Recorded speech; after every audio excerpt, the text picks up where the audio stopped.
안녕하세요. 저는 인천에 살고 있는 여자입니다.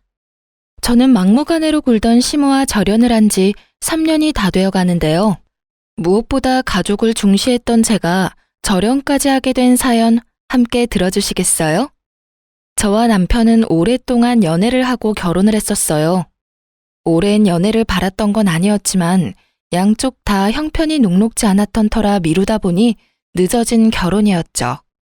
하지만 늦어진 보람도 없이 결혼식을 올리던 당시에도 저흰 여전히 힘들었고, 그렇다 보니 자연스레 시댁에서 결혼 생활을 시작하게 되었어요.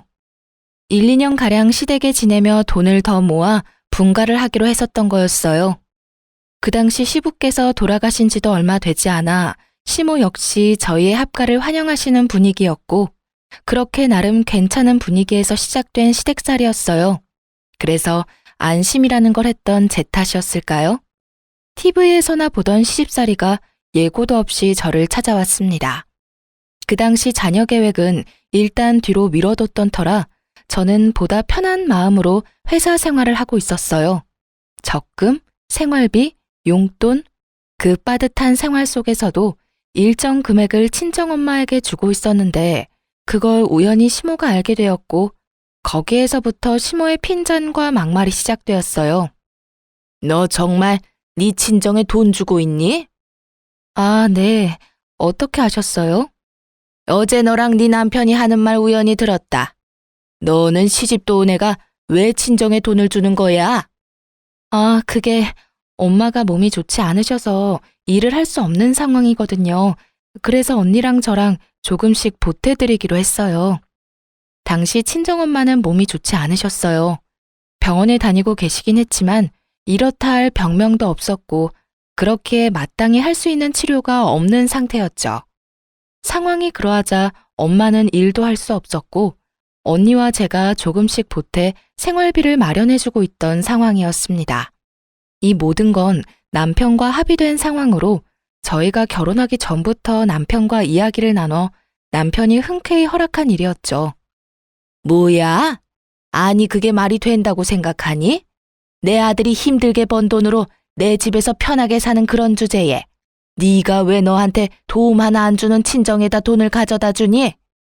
난 절대로 그 꼴은 못 보니 앞으로는 친정으로 한 푼도 새나가는 일 없도록 해라. 알겠니? 어이가 없었어요. 친정을 돕는 건 제가 번 돈으로 그것도 형편껏 능력껏 돕고 있는 것이었고 그렇다고 제가 친정을 돕는다고 해서 시모에게 주는 생활비를 나 몰라라 하는 것도 아니었으니까요. 남편과 저 정확히 반반씩 모아 시모에게 생활비를 주고 있었는데 이런 사실을 뻔히 아는 사람이 저런 말을 하니 억지에 가깝다는 생각밖엔 들지 않았죠. 생각 같아선 그런 억지가 어디 있냐고 따지고 싶기도 했지만 그러진 않았어요. 이런 일이 있을 때마다 남편이 도와주기도 했고 어찌되었든 형편이 되지 않아 시댁에 얹혀 사는 건 맞으니 괜한 분란을 만들고 싶지 않은 마음에서였죠. 그렇게 시간은 흘러 엄마에게 용돈을 드리는 날이 되었고 전 다른 날처럼 방에서 봉투에 돈 봉투를 챙겨 친정으로 가려고 나서려던 때였어요. 어디선가 나타난 시모가 제 앞을 떡하니 가로막고 비켜주지 않는 것이 아니겠어요? 어머님, 왜 이러세요? 저 지금 나가봐야 하는데 좀 비켜주세요. 너 지금 어디 가니? 네 친정에 돈 주러 가는 거 아니니? 내가 지금 비켜주면 내 아들이 힘들게 번 돈 네 친정에다 고스란히 갖다 바칠 거 아니냐? 나는 절대 못 비켜줘. 그런 억지가 어디 있어요. 이 돈 그이가 번 돈이 아니라 제가 일해서 번 제 돈이에요, 어머님. 제가 어머님께 생활비를 안 드리는 것도 아니고 생활비랑 용돈까지 드리고 있잖아요. 그 돈은 고맙다는 말 한마디 없이 잘만 받아 쓰시면서 왜 저희 엄마한테 주는 돈은 안 된다고 하세요? 그건 그거고 이건 이거야. 하여튼 난 더는 아까운 내 아들 돈 낭비하는 꼴은 못 봐. 시모는 제 말을 아예 듣고 있지 않았고 앵무새처럼 같은 말만 반복한다 싶더니 제 가방마저 뺏어 들고 방으로 들어가 버리더군요. 가방을 되찾으려 문을 열어보았지만 이미 문은 잠겨 있었고 주먹으로 문을 두드려 봤지만 돌아오는 것은 침묵뿐이었어요. 어머님, 정말 왜 이러세요? 제 가방 빨리 돌려주세요. 이 문 좀 열라고요. 애도 아니고 다 큰 어른이 이런 행동을 하니 한데 쥐업할 수도 없고 참 난감하더라고요. 그래서 전 하는 수 없이 근처에 잠시 볼일을 보러 간다던 남편에게 연락을 했고 남편은 생각보다 빨리 집으로 돌아와 주었어요. 저에게 대충 상황을 전해들은 남편은 저보다 더 화가 나 있었고 주방으로 들어가더니 열쇠를 찾아와 시모 방문을 열어버렸죠. 엄마, 정말 왜 이러세요? 얼른 이 사람 가방 돌려주세요. 얼른요. 이게 다 너를 위해서 이러는 거야. 여자가 친정에 돈 갖다 바치기 시작하면 집안 망하는 건 순식간이야. 네가 알긴 알아? 시모는 말도 안 되는 억측을 내세우며 고집을 피우기 시작했고 남편은 그런 시모의 모습에 더 큰 화를 내며 고함을 질렀어요. 말은 똑바로 하세요, 어머니. 이게 어떻게 저를 위한 일이에요? 이건 그 누구도 위한 일도 아니라고요. 그리고 어머니도 용돈 받으시잖아요. 그것도 저하고 이 사람한테 다 받고 계시면서 왜 장모님께 드리는 용돈을 그렇게 반대를 하세요? 아니, 반대하실 자격이 있다고 생각하세요? 그 돈, 이 사람 돈이에요.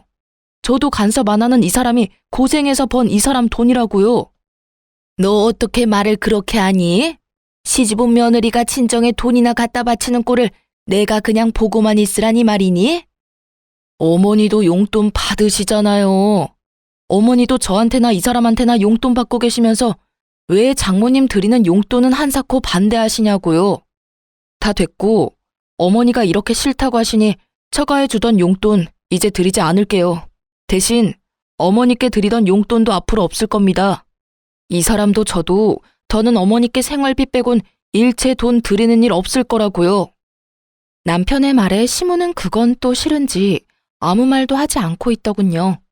도대체 이게 무슨 난리인지, 친정 부모님 용돈 드리는 일이 이렇게나 난리를 부릴 일인지 참 이해가 되지 않았습니다. 남편은 그런 저에게 시모에게서 뺏은 가방을 건네주더니 대신 사과를 하더라고요. 여보, 내가 진짜 면목이 없다. 내가 대신 사과할게. 미안해. 어? 아니야. 당신은 괜찮아? 난 괜찮아. 얼른 가봐. 장모님 기다리시겠다. 가서 맛있는 것도 사 먹고 좋은 시간 보내다 와. 여긴 걱정하지 말고. 남편은 이렇게 저의 등을 떠밀어 주었고 전 그 덕분에 그 난리통에서 벗어나 매달 그러했듯이 엄마와 시간을 보내다 용돈을 드리고 올 수 있었어요. 집으로 돌아오니 남편이 저녁을 준비하고 있었고 시모는 우물쭈물하며 잘 다녀왔냐고 하더라고요. 차마 미안했다고 말할 수 없어 저러나 보다 했던 전 시모의 인사를 받아주었고 그렇게 사건이 일단락 되었다고 생각했어요. 하지만 그게 아니었습니다. 시모는 제 생각보다 더 대단한 사람이더군요. 다음 날 저는 어김없이 회사에 출근했고 일을 하고 있는데 엄마에게서 연락이 오더군요. 회사 앞인데 잠시만 볼 수 있겠냐고요. 불안했어요. 회사 앞으로 찾아온 적은 없었던 엄마인데 약속도 하지 않고 갑자기 찾아온 건 좋은 일은 분명 아니라는 생각이 들었죠. 아니나 다를까 급하게 일을 처리하고 만나게 된 엄마의 표정은 좋지 않더군요. 애써 괜찮은 척 웃어 보이지만 저는 알 수 있었어요. 엄마, 무슨 일이야? 회사 앞까지 다 오고. 그게 이거 다시 받으렴. 그리고 앞으로 엄마 신경 안 써도 된다. 그동안 고마웠어. 엄마가 망설이며 내민 것은 다름 아닌 제가 어제 드렸던 돈 봉투였어요. 그 순간 시모의 얼굴이 제 뇌리에 스치더군요. 혹시 우리 어머님 엄마한테 연락했어? 그래서 이러는 거야? 아니야. 사돈이 왜 나한테 전화를 하니? 그냥 엄마가 곰곰이 생각해봤는데 아무래도 시집도 갔는데 계속 친정 돕는 건 아닌 것 같아서 그래. 엄마는 한사코 아니라며 손사래를 쳤지만 아닌 게 아니라는 확신이 들더군요. 그 순간 정말 화가 머리끝까지 차올라 눈물이 다 나오려고 하더군요. 도대체 엄마가 무슨 죄가 있다고 전화까지 해서 엄마가 저런 표정을 짓게 만드는 것인지, 도대체 얼마나 심한 말로 난리를 부렸으면 엄마가 회사까지 찾아와 저렇게 걱정스러운 표정으로 저를 바라보는 것인지요. 엄마, 일단 이건 받아. 아니야, 정말 괜찮아. 엄마 돈 있어. 그렇게 봉투가 오가기를 여러 차례 전 그 봉투를 엄마의 가방에 넣어주곤 회사로 돌아와 버렸습니다. 곱씹고 또 곱씹었어요. 하지만 아무리 생각해도 이건 아니란 생각이 들었던 전 남편에게 전화를 걸었어요. 여보, 오늘 회사로 엄마가 찾아왔었어. 장모님이? 왜? 무슨 일 있으시대? 어제 드린 용돈 봉투 가지고 왔더라. 이젠 용돈 필요 없다고 하면서. 어? 갑자기 왜? 무슨 일이야 이게? 내 생각에 어머님이 엄마한테 연락한 것 같아. 일 방해된다고 회사에 찾아오기는커녕 일하는 시간엔 전화도 안 하는 사람이 우리 엄마야. 그런 엄마가 회사 앞까지 찾아와서 돈 봉투를 주고 갔다고. 아무리 생각해도 어머님밖에 없어. 아, 진짜 왜 그러시나 모르겠네. 어제 그렇게까지 말했는데. 아, 진짜. 일단 알겠어. 내가 알아서 해결할 테니까 당신은 잠자코 있어봐. 그나저나 당신 많이 속상했겠다. 장모님도 그렇고. 당신이 장모님께 연락해서 잘 좀 풀어드려. 알겠지? 알겠어. 제 말을 들은 남편은 저보다 더 화가 나 있었고 전 남편에게 맡겨보기로 했어요. 제가 나서 시모와 다툼이 일어나는 것보단 남편이 나서는 편이 여러모로 나을 테니까요. 그렇게 퇴근 시간이 되고 집으로 돌아가니 난리가 났더라고요. 시모는 바닥에 주저앉아 대성통곡을 하고 있었고 남편은 한 번도 보지 못한 잔뜩 화가 난 모습으로 서 있었고요. 저는 조심스럽게 집으로 들어갔고 저를 발견한 시모는 다짜고짜 제 머리채를 잡고 사정없이 흔들기 시작했어요. 내 인연, 네가 다 이렇게 만들었어. 네가 내 아들하고 내 사이를 갈라놓으려고 작정을 한 게야. 어디서 요망한 것이 못된 것만 배워서 나하고 내 아들 사이를 이간질하게 해. 이 나쁜 년, 따끔한 맛을 봐야 앞으로 그 입을 함부로 안 놀리지. 입에 담지 못할 욕까지 하며 제 머리를 사정없이 흔드는데 정말 거짓말 하나 보태지 않고 별이 다 보이더라고요. 무슨 힘이 그렇게나 센지 아무리 발버둥 쳐도 시모의 손에서 벗어나지 못하고 있었죠. 갑작스런 상황에 크게 당황한 남편이 안간 힘을 쓰며 시모를 제지해준 덕분에 저는 가까스로 시모에게서 벗어날 수 있었죠. 시모는 정신이 나가버린 사람처럼 씩씩거리며 끊임없이 저에게 욕설을 내뱉고 있었고 그런 시모의 양쪽 어깨를 붙잡은 남편이 다시 한번 정확히 시모에게 일러주더라고요. 어머니, 일이 이렇게까지 된 건 다른 누구의 탓도 아닌 어머니 때문이에요. 어머니의 그 못된 심보 때문이라고요. 어떻게 장모님께 전화까지 해서 그런 말씀을 하실 수가 있어요? 장모님이 무슨 잘못을 하셨다고요? 앞으론 저 사람이 번 돈으로 뭘 하든 왈가왈부하지도 마세요. 아시겠어요? 아니 도대체 어머니가 무슨 권리로 저 사람이 번 돈에 간섭하시려고 하세요? 그리고 장모님께 다시는 연락하지 마세요. 제가 어머님 대신해서 사과도 다 했으니 앞으로 그 어떤 일이 있더라도 장모님께 연락하지 마시라고요. 뒤늦게 안 사실인데 알고 보니 남편은 저와 전화를 끊은 후 엄마에게 전화를 해 죄송하다며 연신 사과를 했다고 하더라고요. 그 덕에 엄마도 마음이 많이 풀리고 안심도 되셨다고 하시고요. 하여튼 남편의 단호한 말에 시모는 남편에게 뭐라고 할 순 없었는지 저를 노려보며 갖은 욕설을 뱉어냈고 그런 시모에게 남편은 마지막 경고를 날려주었습니다. 이 사람한테 욕도 하지 마세요. 이 사람이 뭘 잘못했다고 어머니께 그런 심한 욕을 들어야 해요? 어머니 자꾸 이런 식으로 하면 저랑 이 사람 당장 이 집에서 나갈 겁니다. 그렇게 하시고 이런 일 다신 없도록 해주세요. 저의 손을 맞잡은 남편의 손은 떨리고 있었지만 그 언행만큼은 단호했고 단호한 남편은 저를 그대로 데리고 방으로 들어와 버렸어요. 그렇게 한 차례 폭풍이 몰아치고 난 후 한동안은 조용했어요. 물론 시모의 말도 안 되는 트집과 쉴 새 없이 걸려오는 전화가 피곤하긴 했지만 그 정도는 참을만 했어요. 적어도 돈 때문에 시비를 걸어오는 일이 없으니 살만하다 싶더군요.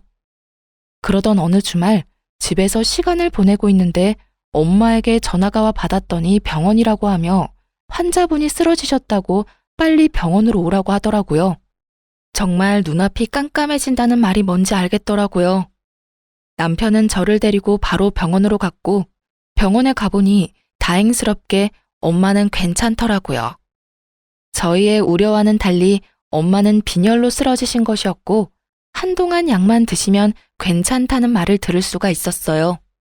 저희는 엄마를 집에다 모셔다 드리고 집으로 돌아왔고 시모는 저희가 들어서자마자 눈을 반짝이며 어떻게 됐냐고 물어오더군요. 시모의 물음에 제가 괜찮다고 말하려는 찰나 성질 급한 시모의 입에서 정말 경악스러운 말이 흘러나오더라고요. 아우 답답해. 그래서 언제 죽는다고 하더니 얼마나 남았대? 이게 무슨 말인가 싶더군요.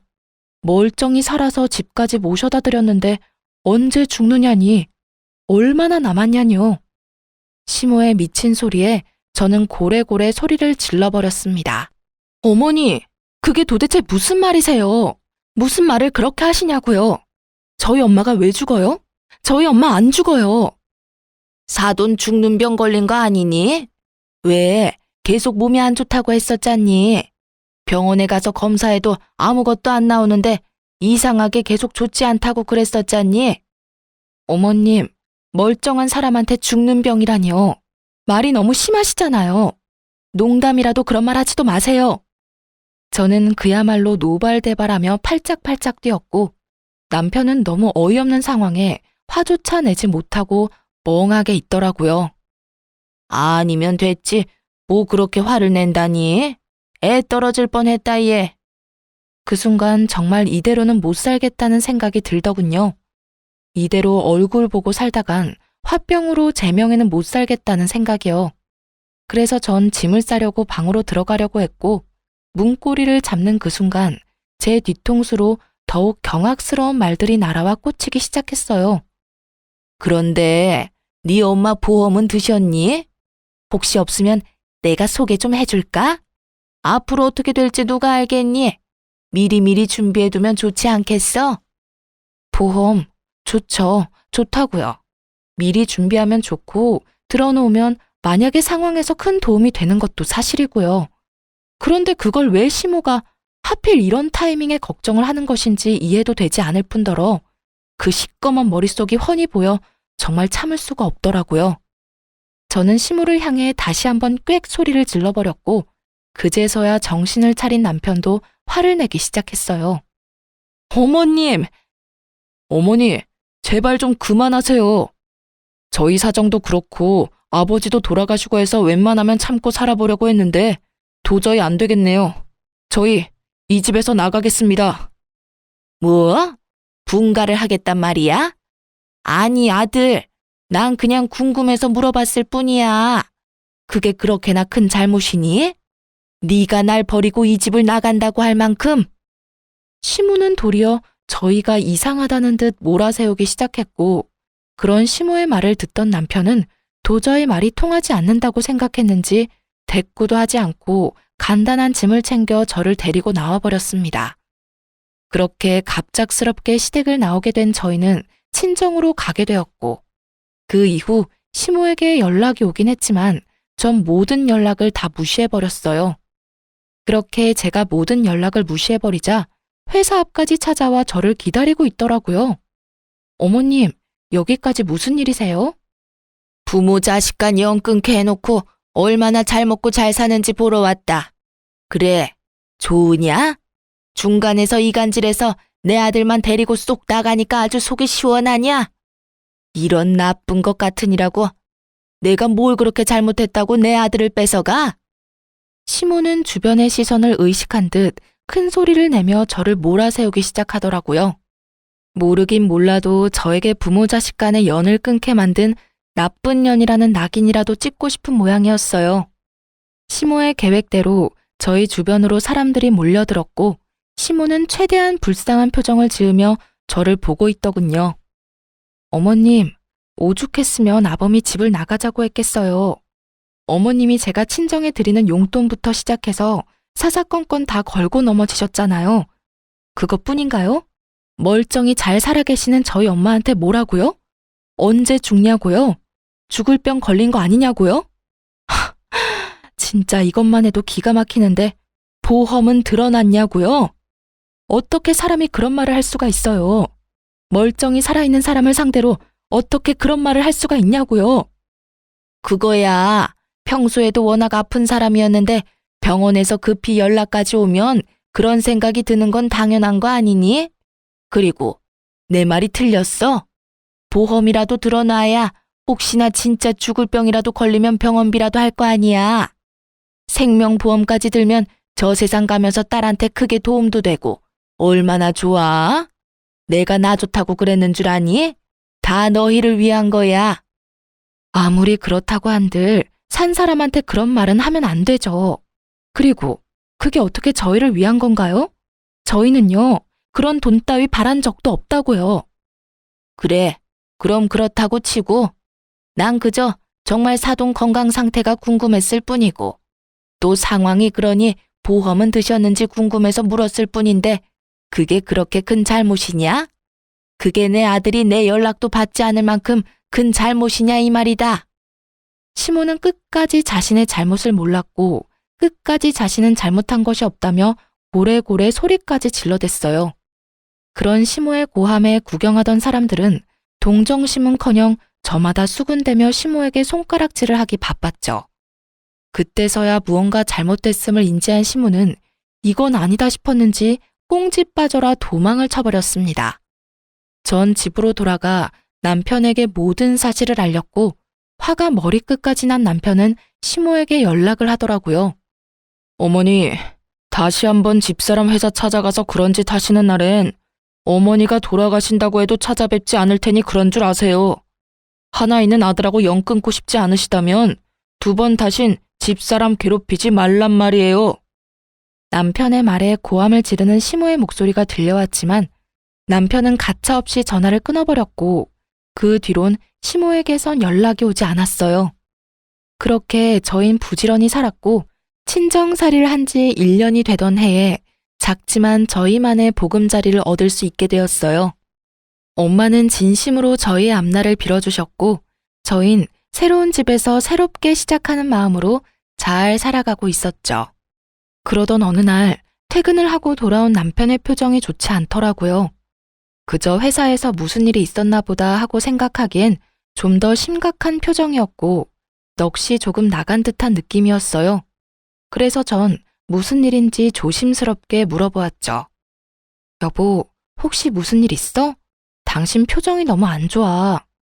아, 그게 어머니랑 통화했는데 몸이 좀 안 좋다네. 당신도 알지? 어머니 당뇨 있는 거.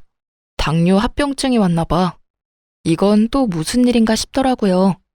이제야 좀 살만한데 합병증이라뇨. 시모는 평소에도 탄수화물과 믹스커피를 좋아했는데 두 가지를 입에 달고 살면서 관리도 하지 않고 운동도 하지 않으니 당연한 수순으로 합병증이 와버린 거였어요. 두 가지의 합병증이 온 상태였는데 손끝, 발끝이 화끈거리고 찌르는 듯한 고통을 느끼게 하는 신경병증과 신기능 장애가 왔다고 하더라고요. 당신 걱정이 많겠네. 합병증 그게 정말 무서운 거라고 하던데. 그러니까 그래서 어머니는 다시 같이 살았으면 한다고 하더라고. 아무래도 혼자서는 관리가 힘든가 봐. 그래서 당신은 뭐라고 했는데? 뭐라고 하긴 당연히 그건 곤란하다고 했지. 난 두 번 다신 어머니가 당신 괴롭히는 거 보고 싶지 않아. 그리고 어머니한테 더는 실망하고 싶지 않기도 하고. 남편은 꽤 단호했지만 그래도 내심 마음에 걸리는 듯 보이더군요. 저 역시도 그렇게나 미운 시모가 걱정이 됐는데 하나뿐인 자식인 남편은 오죽하겠나 싶어 고민하던 끝에 이렇게 말해주었어요. 여보, 나 솔직히 말하면 어머님이랑 다시 같이 사는 거 정말 싫어. 그런데 당신이 원한다고 하면 기꺼이 당신 뜻에 따를 거야. 난 어머님이 싫은 거보다 당신이 후회하면서 사는 게 더 싫으니까. 남편은 고민해보겠다고 했고 그날 이후 저는 아무 말도 하지 않고 남편의 결정을 기다렸어요. 며칠을 고민하던 남편은 아무리 생각해도 합가는 아니라고 생각했는지 합가를 하는 대신 시댁에 자주 들리는 듯 하더라고요. 여보, 요즘 어머님 찾아뵙고 있지? 아무래도 합가는 아닌 것 같아서. 그렇다고 아예 모른 척 할 수도 없는 노릇이고. 어머니 상태도 볼 겸 자주 들리고 있어. 그러면 나도 같이 갈까? 가서 반찬도 좀 해드리고 청소도 좀 해드리면 더 좋을 것 같은데 어때? 마음은 고맙긴 한데 굳이 그렇게까지 안 해도 돼. 담당 선생님이랑 이야기 나눠봤는데 그렇게 심한 단계가 아니라서 관리만 잘하면 괜찮다고 하더라고. 그러니까 괜히 가서 기분 상하는 일은 만들지 말자. 알겠지? 알겠어. 대신 내 도움 필요하면 꼭 말해줘. 그렇게 전 남편의 말대로 한 발 뒤로 물러나 지켜보기로 했어요. 하지만 무관심한 저의 태도가 시모의 마음에 들리 없었고 다시 연락이 오기 시작하더군요. 처음엔 그냥 무시하긴 했지만 몸도 좋지 않은데 계속 무시하려니 신경도 쓰이고 혹시나 하는 마음에 걱정도 되어 전화라도 받는 날엔 정말 입에 담지도 못할 말들을 쏟아내더라고요. 넌 어떻게 시어머니가 아프다는데 연락 한 통이 없니? 죄송해 어머님. 아범이 본인이 알아서 하고 있으니 연락하지 말라고 하더라고요. 넌 내 아들이 죽으라고 하면 죽을 거야? 어쩌면 그렇게 융통성이라는 게 없니? 이럴 땐 남편이 하지 말라고 해도 너 알아서 전화도 하고 찾아와서 얼굴이라도 비춰야지. 이 천하의 나쁜 년 같으니라고. 너 이딴 식으로 행동하다가 천벌받아. 알고는 있니? 어머님, 무슨 말을 그렇게 심하게 하세요? 네 행동은 생각도 안 하고 내 말만 심하다 싶니? 내가 주변에 다 물어봐도 너같이 독한 며느리는 없더라. 어디 시어머니가 아픈데 연락 한 통 안 할 수가 있어? 그러니 내 입에서 천벌 받는다는 말이 나오겠어, 안 나오겠어? 어머님이 이러니까 제가 연락을 받지도 않고 찾아뵙지도 않는 거예요. 뭐야? 어머님이 말끝마다 연연거리니까 제가 거리를 두고 지내는 거라고요. 어머님 같으면 욕먹을 게 뻔한데 만나고 싶겠어요? 오늘도 보세요. 섭섭한 마음은 이해되지만 그렇다고 해서 욕은 아니죠. 내가 욕이 하고 싶어서 하니? 네가 이따위로 하니까 욕이 나오는 거 아니니? 제가 처음부터 이랬나요? 다 어머님이 이렇게 만든 거잖아요. 내가 뭘 그렇게 잘못했다고 이 난리야? 난 정말 궁금해서 물었을 뿐이라고. 몇 번이나 말해야 알아들어? 어머님. 같은 말 계속하는 것도 싫고요. 이제 저 어머님 연락 절대 받지 않을 테니 그런 줄 아시고 다신 저한테 연락하지 말아주세요. 저 역시 어머님께 연락한다거나 찾아가는 일은 없을 겁니다. 뭐? 연락을 하지 마? 네가 지금 그게 시어머니한테 할 말이야? 이 건방진년이 오냐오냐 해줬더니 하늘 무서운 줄 모르고 너 진짜 내가 가만둘 줄 알아? 가만두든 말든 맘대로 하시고 저는 앞으로 그 어떤 연락도 받지 않을 테니 그런 줄 아세요. 그럼 끊을게요. 시모의 막대 먹은 언행은 결국 제 입에서 다신 연락하지 말란 말까지 나오게 했고 저는 제가 뱉은 대로 그 뒤론 시모의 연락을 다 무시해버렸습니다. 그 뒤론 시모에게 전화는 물론이고 문자까지 오기 시작하더군요. 정말 대단하단 생각이 다 들더라고요. 시모는 문자는 쓰지 못하는 사람이었는데 저에게 욕짓거리를 하기 위해 문자 쓰는 법까지 배웠으니 말이에요. 이 사실들을 남편에게 알릴까 고민도 했지만 그 당시 남편은 시모와 회사 일로 정신이 없던 상태라 남편에게는 비밀로 하고 그저 무시로 일관하며 그 상황을 넘기기로 했습니다. 그러던 중 제삿날이 다가왔고 남편과 상의 끝에 저는 가지 않기로 했어요. 다른 제사도 아닌 시부의 제사에 참석하지 않는 것이 마음에 걸렸던 전 아무래도 음식을 차리지 못할 시모를 대신해 제사 음식을 직접 만들어 남편의 손에 들려보냈고 남편은 저에게 고맙다는 인사를 하며 시댁으로 혼자 가게 되었죠. 그렇게 몇 분이나 흘렀을까요? 남편이 시댁에 도착했는지 시모에게서 득달같이 전화가 오더라고요.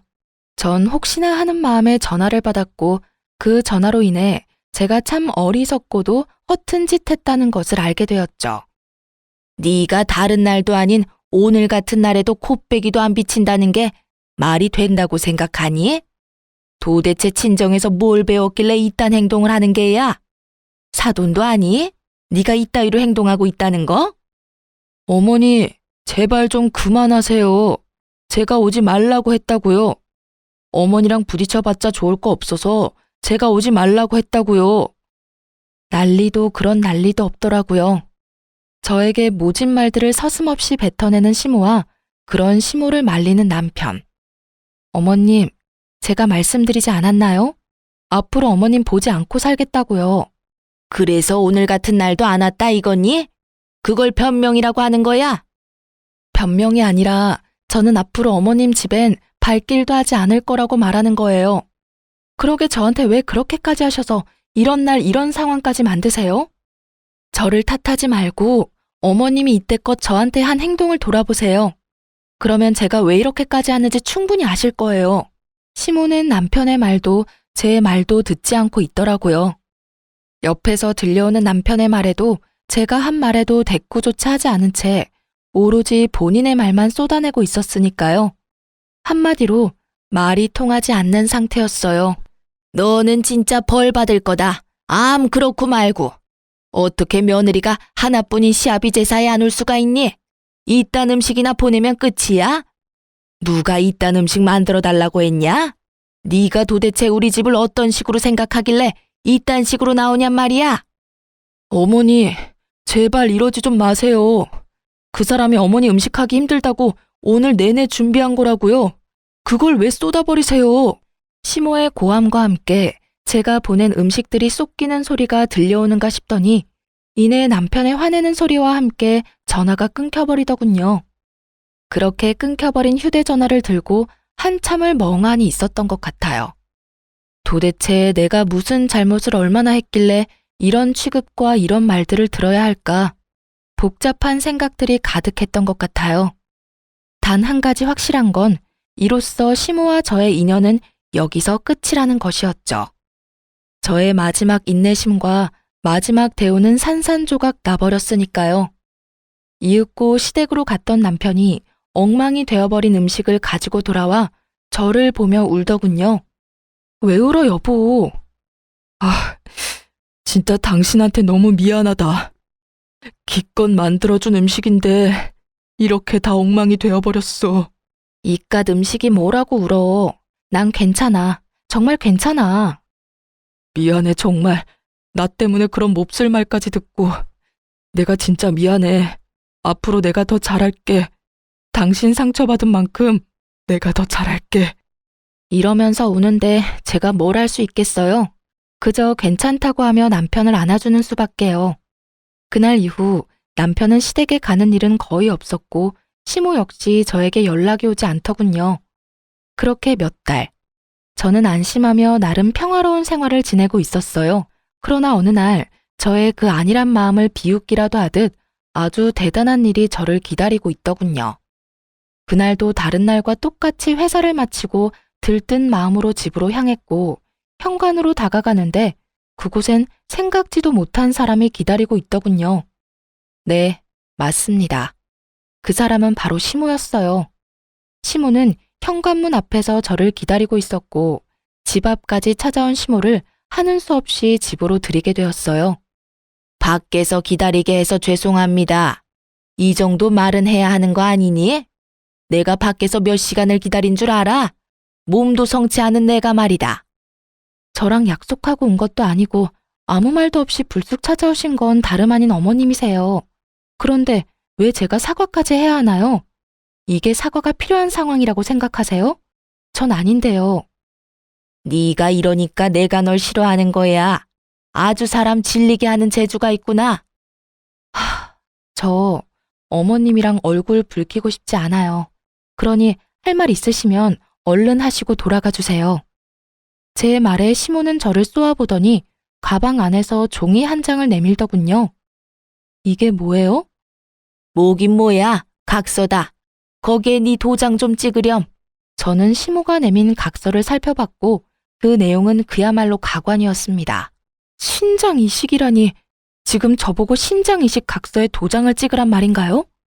그래, 다 읽어봤으면 얼른 도장 찍으렴. 도장 찾기 힘들면 지장도 괜찮으니 편한 대로 해. 얼른 찍어. 나도 네 얼굴 계속 보고 있기 싫으니까. 시모가 내민 각서의 내용은 본인의 신장이 더 악화되면 제가 신장 이식을 해줘야만 한다는 것이었어요. 너무 기가 막히니 진짜 웃음이 나더라고요. 그렇게 한참을 소리내 웃던 전 겨우 마음을 진정시키고 시모에게 물었어요. 왜 제가 여기에 도장을 찍어야 해요? 지금은 몰라도 언젠가는 이식이 필요하지 않겠니? 내 아들한텐 절대 못 받고 그럼 남은 사람이 넌데 시집 와서 한 거라곤 하나 없으니 이식이라도 해줘야 하지 않겠어?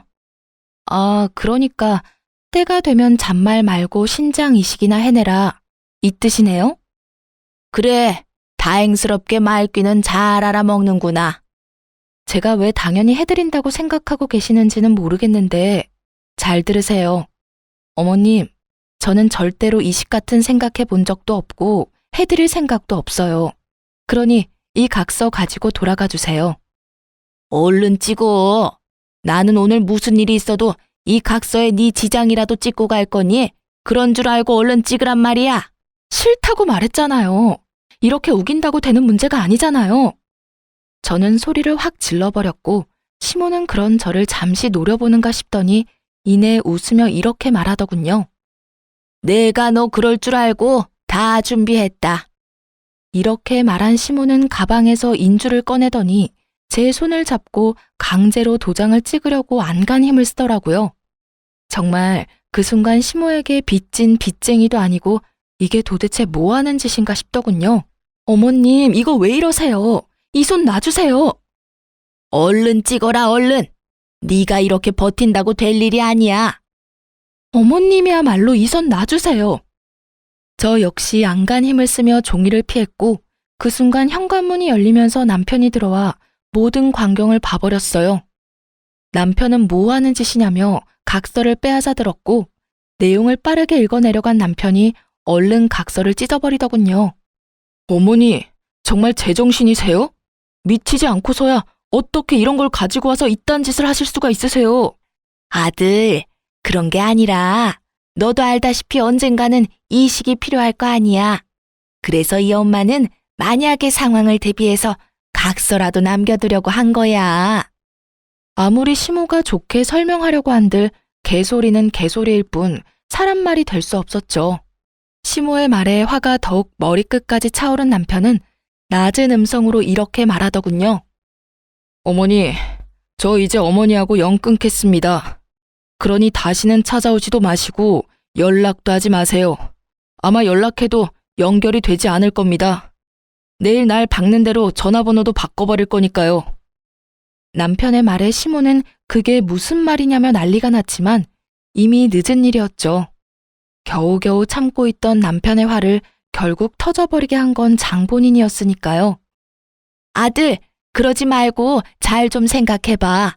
내가 너한테 신장이식을 해달라고 할 수는 없지 않니? 어떤 부모가 자식 장기를 이식받고 싶겠어? 그러면 이 사람은요? 어머니, 이 사람도 누군가에겐 소중한 자식이에요.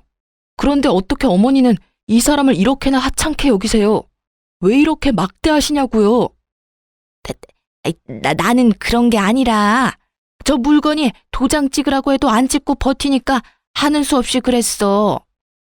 그러니까 애초에 이 사람이 왜 그런 말도 안 되는 각서에 도장을 찍어야 하냐고요?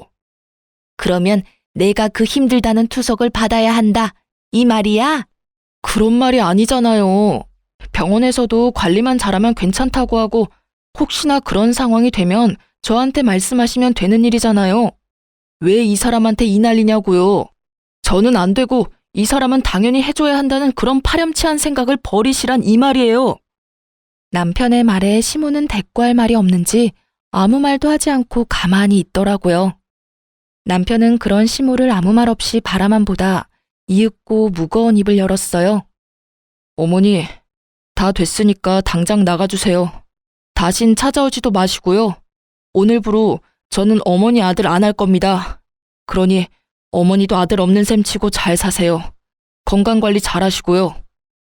그렇게 시모는 남편의 손에 끌려 쫓겨나게 되었고 장작 1시간이 넘는 시간 동안 밖에서 울고 불고 행패를 부리다 집으로 돌아가더군요.